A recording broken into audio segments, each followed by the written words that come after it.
નમસ્કાર। જેતપુર શહેરમાં સામાજિક એકતાનું અનોખું દ્રશ્ય। સિટી ઓફ કાઉન્સિલ જેતપુર દ્વારા 18મો સમૂહ લગ્નોત્સવ ભવ્ય રીતે યોજાયો। આ સમૂહ લગ્નોત્સવમાં અનેક યુગલોએ એકસાથે 7 ફેરા લઈ નવા જીવનની શરૂઆત કરી। સમગ્ર કાર્યક્રમ ધાર્મિક વિધિવિધાન સાથે સુવ્યવસ્થિત રીતે સંપન્ન થયો। કાર્યક્રમમાં લોકપ્રિય ધારાસભ્ય જયેશ રાદડિયા વિશેષ ઉપસ્થિત રહ્યા। તેમણે નવદંપતીઓને આશીર્વાદ પાઠવતા જણાવ્યું કે સમૂહ લગ્ન સામાજિક સમરસતા અને આર્થિક સહાયનું ઉત્તમ ઉદાહરણ છે। આ પ્રસંગે શહેરના આગેવાનો, સામાજિક સંસ્થાઓ અને મોટી સંખ્યામાં નાગરિકો હાજર રહ્યા। નવદંપતીઓને જરૂરી ઘરગથ્થુ સામાન અને શુભેચ્છા ભેટો પણ અર્પણ કરવામાં આવી। સમૂહ લગ્નોત્સવનો મુખ્ય હેતુ આર્થિક રીતે નબળા વર્ગોને સહાયરૂપ થવાનો છે, જેથી ગૌરવપૂર્ણ રીતે લગ્ન સમારોહ સંપન્ન થઈ શકે।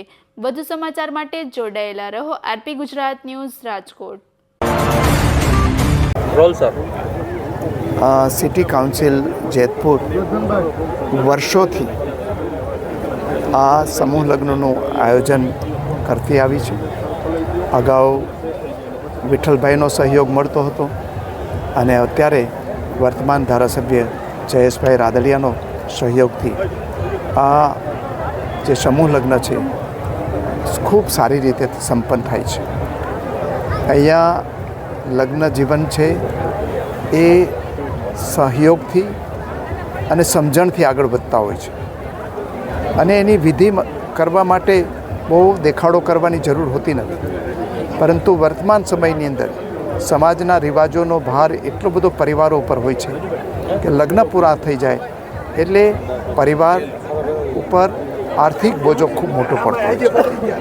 આ એ બોજામાંથી મુક્ત બને, રિવાજો છે એ સરળ બને, એટલા માટે આ સિટી કાઉન્સિલે ખૂબ સારી રીતે અહીંયા સર્વજ્ઞાતિ સમાજના બાળકો છે એના લગ્નનું આયોજન કરેલું અને 43 જેટલા દીકરા દીકરીઓના આજે સમૂહ લગ્ન સંપન્ન થવાના છે।